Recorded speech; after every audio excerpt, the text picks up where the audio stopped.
Bonsoir et bienvenue en ce mercredi 20 juillet 2022.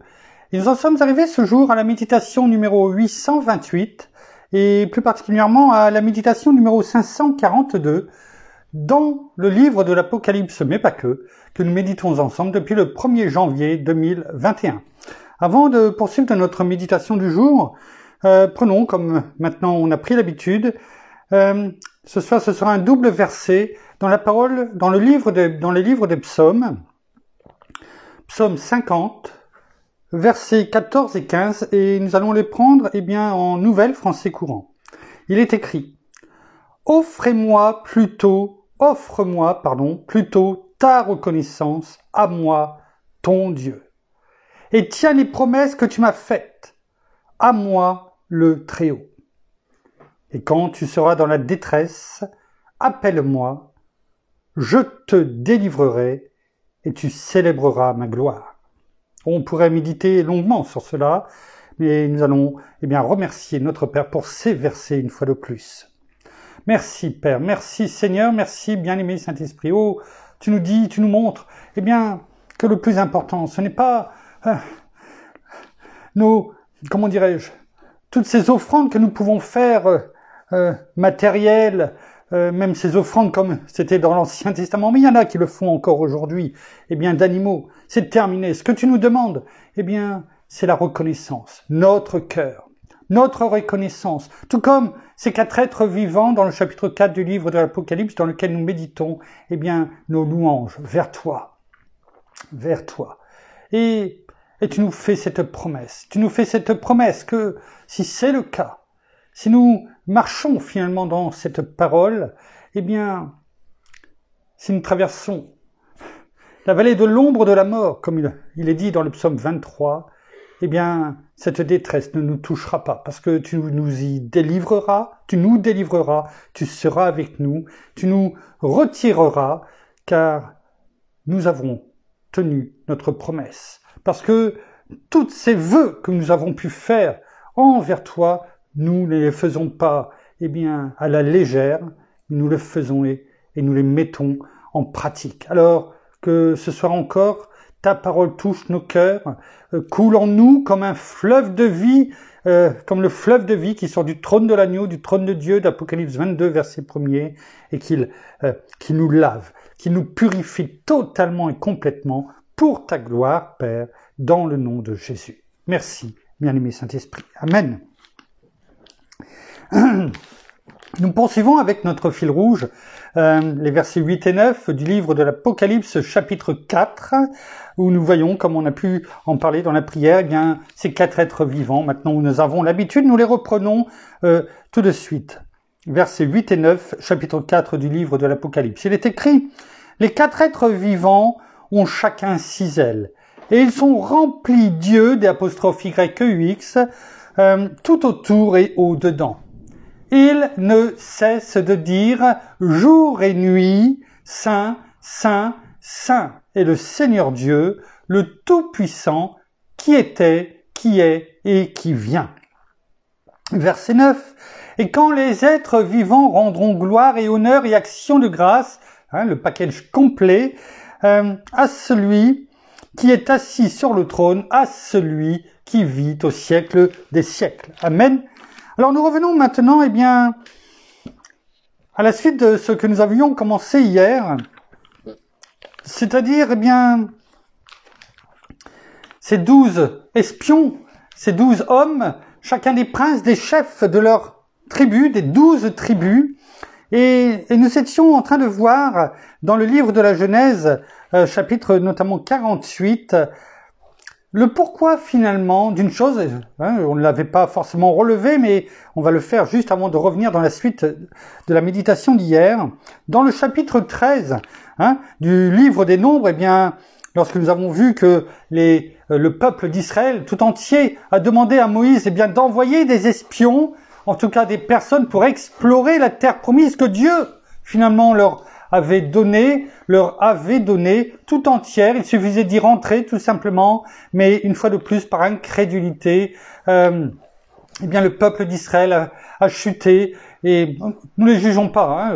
Il faut aussi faire le parallèle avec notre vie lorsque notre Père nous donne toutes choses et finalement, eh bien, nous doutons, nous ne faisons pas ce pas de foi, nous n'allons pas et nous cherchons eh bien des choses pour nous fortifier, mais pas en Christ Jésus notre Seigneur, mais plutôt eh bien dans les choses qui sont autour de nous, peut-être dans les personnes, afin eh bien de voir si c'est bien sûr, s'il faut bien y aller, si c'est vraiment Dieu qui nous donne les choses. Alors, nous avons pu voir ici, et il est fait dans ce chapitre 13 du livre des Nombres, il est fait étalage, il est énuméré les 12 tribus, normalement, qui correspondent aux 12 fils d'Israël, de Jacob, mais il y a une tribu qui n'y est pas, c'est celle des Lévites, celle de Lévite, troisième fils eh bien de Jacob, Lévi. Pourquoi? Parce que la tribu des Lévites est mise à part. Nous avons pu le voir un petit peu dans dans Exode 32, dans des méditations antérieures. Et nous avions pu voir eh bien que les Lévites, lorsque Moïse leur a dit qui viendra à Exode 32, eh bien à côté de moi, lorsque Moïse s'était mis en dehors du camp suite eh bien à l'épisode du veau d'or, eh bien les Lévites sont sortis. Oh, ils n'étaient pas encore, eh bien, ils n'avaient pas encore été choisis pour être cette tribu mise à part, mais ensuite, eh bien, cela est venu. C'était déjà les prémices de ce que Dieu voulait faire, en tout cas les mettre à part. Donc, les Lévites, la tribu des Lévites, eh bien, n'apparaît pas. Donc, ce qui fait que normalement, il doit y avoir que 11 tribus. Mais, nous avions commencé à le voir hier, eh bien, il y a une tribu qui finalement a une double part. Doublement fécond, c'est par l'intermédiaire de Joseph, on en a parlé hier, tout le monde connaît Joseph, et non seulement il a une tribu par rapport à Manassé, mais il a aussi une autre tribu par rapport à Éphraïm qui veut dire doublement fécond. Alors, nous avions commencé à voir hier, eh bien, les deux fils que Jacob a eus, Manassé l'aîné et Éphraïm le cadet, donc le second, et finalement, eh bien, ils sont amenés à, lorsque un serviteur est venu dire à Jacob, eh bien, ton père est en train de mourir, il est malade, il est en train de mourir, eh bien, on voit Jacob avec ses deux fils, Manassé et Éphraïm, venir voir son père qu'il n'avait pas dû voir depuis bien longtemps finalement, c'est ce que nous avons vu. On va pas le reprendre tout entier, je vous laisse aller réécouter la méditation d'hier. Nous sommes dans Genèse chapitre 48.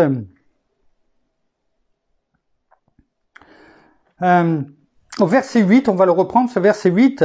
Lorsqu'Israël dit à Jacob, son fils, Israël regarda les fils de Joseph et dit, pardon, j'ai dit Jacob, je crois, Jacob regarde son fils Joseph, et Israël regarda les fils de Joseph et dit, qui sont ceux-ci? Cela sous-entend, eh bien, qu'il n'avait pas dû les voir. Et entre Genèse 41 où Joseph nous parle de la naissance de ses deux fils, Manassé en premier et Éphraïm en second, eh bien, il s'est passé entre ce moment-là et ce moment-là que nous sommes en train de lire en Genèse 48, 26 années.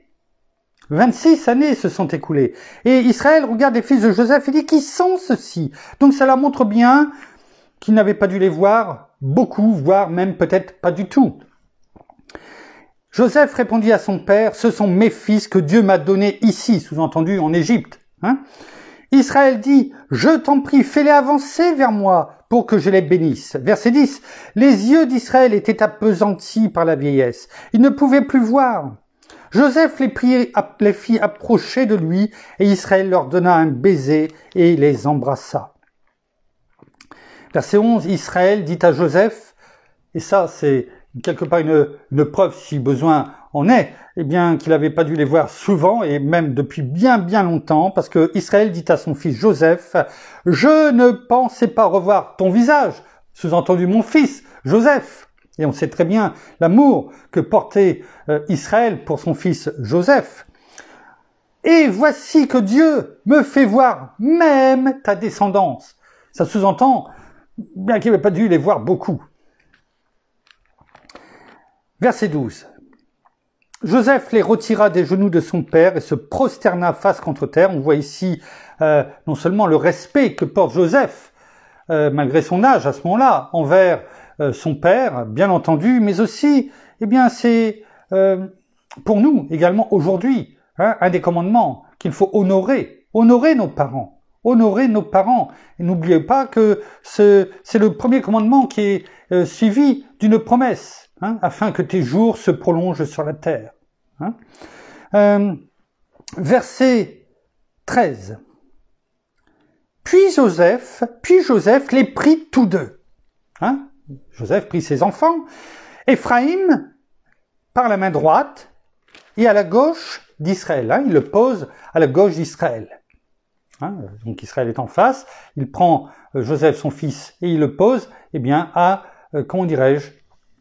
à la gauche d'Israël. Et Manassé par la main gauche et à la droite d'Israël, et il les fit approcher de lui. Nous en étions là hier. Verset 14, Genèse 48, verset 14. Que fait à ce moment-là Israël Jacob, que fait Israël? Israël tendit sa main droite et la posa sur la tête d'Éphraïm. Donc, rappelons-nous, c'est à l'envers, et en fait, il croise sa main droite pour la mettre sur la tête d'Éphraïm, qui est à sa gauche. Israël tendit sa main droite et la posa sur la tête d'Éphraïm, qui était le plus jeune. Et ça, c'était pas comme ça que ça se faisait à ce moment-là. Quand il y avait la bénédiction était sur les deux, bien entendu, mais tout était remis à l'aîné. Et la main droite devait reposer sur la tête de l'aîné. Et là, c'est l'inverse. C'est l'inverse. Israël tendit sa main droite et la posa sur la tête d'Éphraïm, qui était le plus jeune, et donc à sa gauche, et il posa sa main gauche sur la tête de Manassé, l'aîné. Il savait bien ce qu'il faisait. Non, ce n'est pas parce qu'il était atteint de cécité, a priori par rapport en tout cas qu'il voyait mal, qu'il avait un âge avancé. Non, il savait très bien ce qu'il faisait. Il le faisait sciemment. Il savait bien ce qu'il faisait de ses mains, dit la parole. Bien que Manassé fût le premier-né. Il bénit Joseph en premier et dit que le Dieu, en présence de qui ont marché mes pères Abraham et Isaac, que le Dieu qui est mon berger depuis que j'existe jusqu'à ce jour, que l'ange qui m'a racheté de tout mal bénisse ces garçons. Il est fait ici référence, lorsque l'ange qui l'a racheté de tout mal, c'est celui avec qui l'ange de l'Éternel avec qui il s'est battu, justement, où l'ange l'a touché à la hanche, et lorsque son nom a été transformé de Jacob en Israël. On voit ici, il décrit la marche, finalement, des croyants. Sa marche à lui, mais la marche pour chacun d'entre nous. Que les aliments spirituels dans lesquels il a marché, et dans lesquels nous devons marcher, nous qui avons toute la parole, ce qui n'était pas le cas à cette époque-là pour Israël. Et il parle aussi ici que tout ce que depuis qu'il a sur l'ange de l'Éternel l'a racheté, combien la providence a donné. Et ce qui est dit ici pour Israël au travers de ces deux versets 15 et 16, c'est la même chose pour nous. Ça n'a pas changé. La parole n'a pas changé. Alors, qu'on les appelle de mon nom et du nom de mes pères Abraham et Isaac, qu'ils prolifèrent beaucoup au milieu du pays. Verset 17. Joseph vit que son père posait sa main droite sur la tête d'Éphraïm, et cela lui déplut. Et quelque part, on ne peut pas lui reprocher, parce que, Manassé, c'était son fils aîné, c'était les coutumes, c'était comme ça que ça se faisait. Et donc cela lui déplut. Il saisit la main de son père pour l'écarter de la tête d'Éphraïm et la diriger sur celle de Manassé. Donc il prend et retire la main de son père pour finalement la remettre pour lui, ce qui était la bonne tête. Sous-entendu, mon père, il l'a pas dit, mais mon père ne voit pas, il s'est trompé, il a fait les choses à l'envers. Moi, Joseph, eh bien, en plus, avec mon statut, eh bien, je dis pas que c'est ce qu'il a pensé, mais en tout cas, je vais remettre la main de mon père au bon endroit. Mais n'oublions pas que quelques versets avant, il était écrit que il savait bien, donc Israël, il savait bien ce qu'il faisait de ses mains. Donc il saisit la main de son père pour l'écarter de la tête d'Éphraïm et la diriger sur celle de Manassé.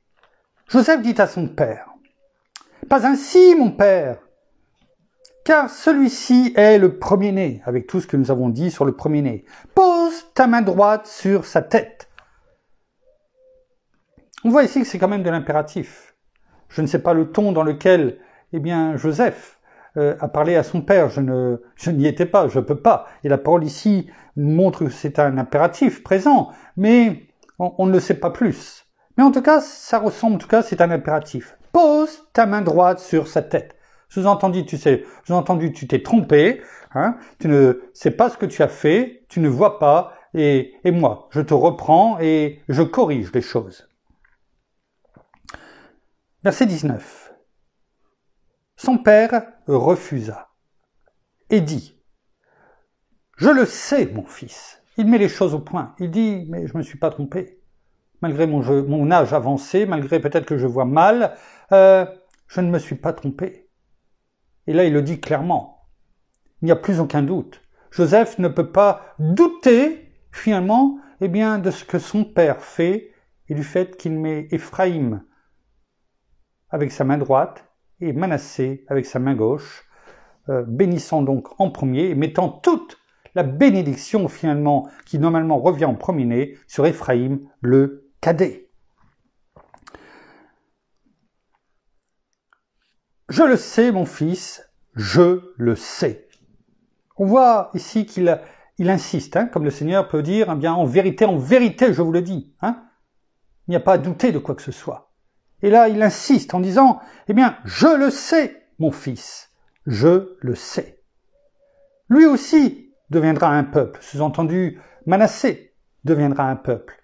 Et on le retrouve, notamment, dans l'énumération des tribus, où il est parlé de la tribu de Joseph, on peut, je crois que je l'ai ici, au Louis II, voilà, lorsqu'il est au verset 11, il est écrit dans Nombre 13, dans l'énumération des tribus, pour la tribu de Joseph, la tribu de Manassé. Donc, lorsqu'il est dit ici, eh bien, lui aussi deviendra un peuple, lui aussi sera grand. La bénédiction de l'Éternel n'oublie personne à partir du moment où on marche dans la droiture. On fait ce qu'il faut pour que Jacob, Israël, dise ça à Joseph, c'est qu'il sait, il a eu ces révélations du Dieu Tout-Puissant qui lui a parlé, comme il a dit précédemment à Luz, dans le pays de Canaan. Et s'il dit que Manassé sera un peuple, qu'il sera grand lui aussi, il aura la bénédiction. Il aura la bénédiction. Mais les voies de Dieu sont impénétrables. On le voit très bien on l'a déjà souvent dit, dans Ésaïe 55, versets 6 à 11, lorsque, la parole de Dieu, c'est l'étendard, finalement, c'est la banderole, excusez-moi, de Dieu. Quand il nous dit, mes pensées ne sont pas vos pensées, et vos voix ne sont pas mes voix, oracle de l'Éternel. C'est comme si au travers de cet acte qu'il fait à travers Israël, il donne son ordre. C'est comme ça. C'est comme ça, Joseph. Que ça te plaise ou pas, Dieu a parlé. Mais il n'a pas oublié pour autant Manassé. Il sera un peuple. Lui aussi, sera grand. Mais son frère cadet, verset 19 toujours, mais son frère cadet, donc Éphraïm, sera plus grand que lui. C'est vrai que on peut se mettre à la place de Joseph à ce moment-là, même si c'est difficile. Et ça doit l'étonner. Ça doit l'étonner. En plus, n'oublions pas que Joseph avait pris l'habitude maintenant depuis de nombreuses années, au minimum donc 26 ans, à être celui qui gouvernait l'Égypte, par qui l'Égypte, avait même grandi, alors que, il y avait eu 7 années de famine. Et là, il reçoit finalement un ordre. C'est comme ça, point final. Écoute ce qu'on te dit. Alors qu'il avait plus l'habitude, de dire, écoutez ce que je vous dis et faites. Mais son frère cadet sera plus grand que lui, et sa descendance remplira toutes les nations. Voilà la bénédiction qui est sur Éphraïm. Sur Éphraïm, doublement fécond. Lui qui aurait dû avoir la bénédiction, je dirais, du cadet, il a une double bénédiction, celui du cadet, mais celui aussi de l'aîné. Verset 20, on va essayer de finir au moins ces 3 versets de ce chapitre. Il les bénit ce jour-là et dit, c'est par toi qu'Israël bénira en disant que Dieu te rende comme Éphraïm et comme Manassé. C'est ainsi qu'il mit Éphraïm avant Manassé. Israël dit à Joseph, voici que je vais mourir, mais Dieu sera avec vous et vous fera revenir dans le pays de vos ancêtres.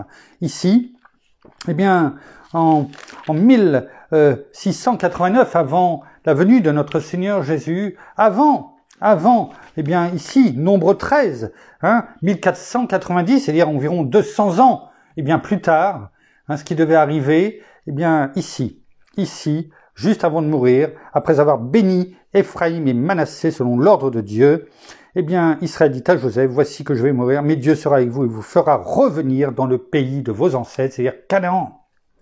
Je te donne une part de plus qu'à tes frères, celle que j'ai prise de la main des Amoréens, avec mon épée et mon arc. Ici, on voit cette part finalement de plus qu'à Joseph, avec sa part, et une part de plus avec Éphraïm, doublement fécond. Il était bon de passer un peu de temps pour comprendre cela, parce que, ça nous permet de comprendre aussi pourquoi, Éphraïm apparaît ici, alors qu'il n'aurait pas dû apparaître. Ça aurait dû être que Joseph avec Manassé. C'est bon aussi de se laisser enseigner par la parole, car cela nous permet aussi d'avancer et de voir que finalement Dieu est souverain et que si nous on pense quelque chose, si Dieu pense autrement, c'est lui qui a raison, parce qu'il a déjà préparé, comme il l'a dit dans la parole, il fait les choses bien longtemps à l'avance, afin que nous reconnaissions que, c'est lui, Dieu. Merci, Père. Merci, Seigneur. Merci, bien-aimé Saint-Esprit. Une fois de plus, pour ton enseignement, sachons tout simplement écouter et nous laisser conduire, afin que justement, nous puissions grandir en toi, avec toi et par toi. Nous allons terminer par la prière.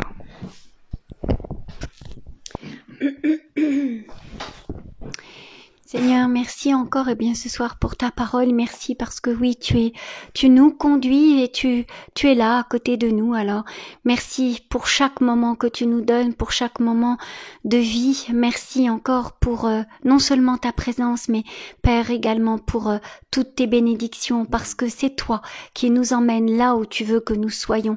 Alors, merci pour tout ce chemin que tu nous montres. Merci encore d'être à côté de nous et surtout de tout ton amour et de ta bienveillance, parce que tu nous dis que nos voix ne sont pas les tiennes et que nos pensées ne sont pas vos pensées, mais bien sûr nous allons continuer de venir jour après jour auprès de toi.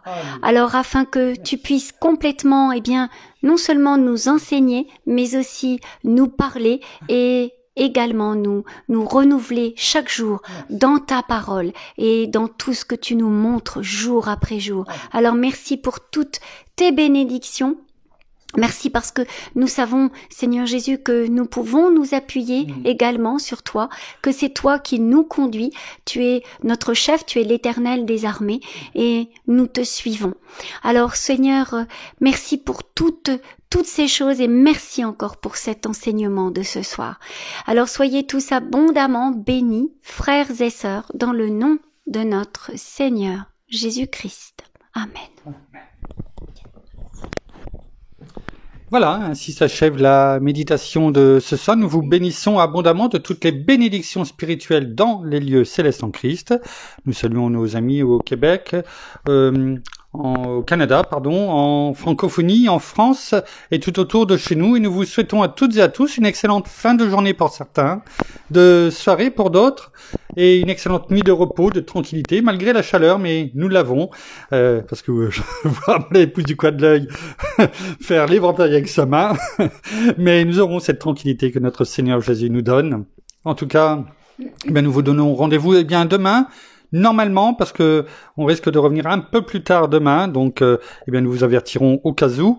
Et en tout cas, vous avez vu, vous avez dû deviner, même mon épouse est restée à mes côtés.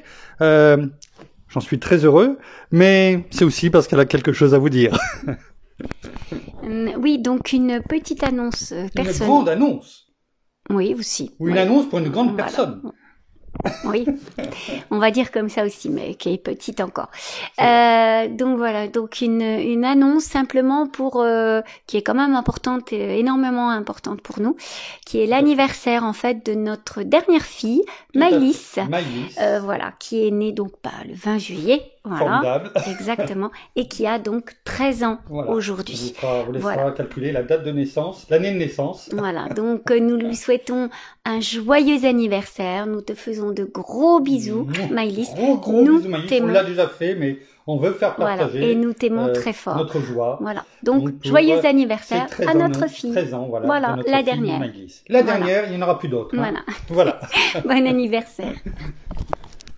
Voilà, donc soyez abondamment bénis. À demain. Au revoir.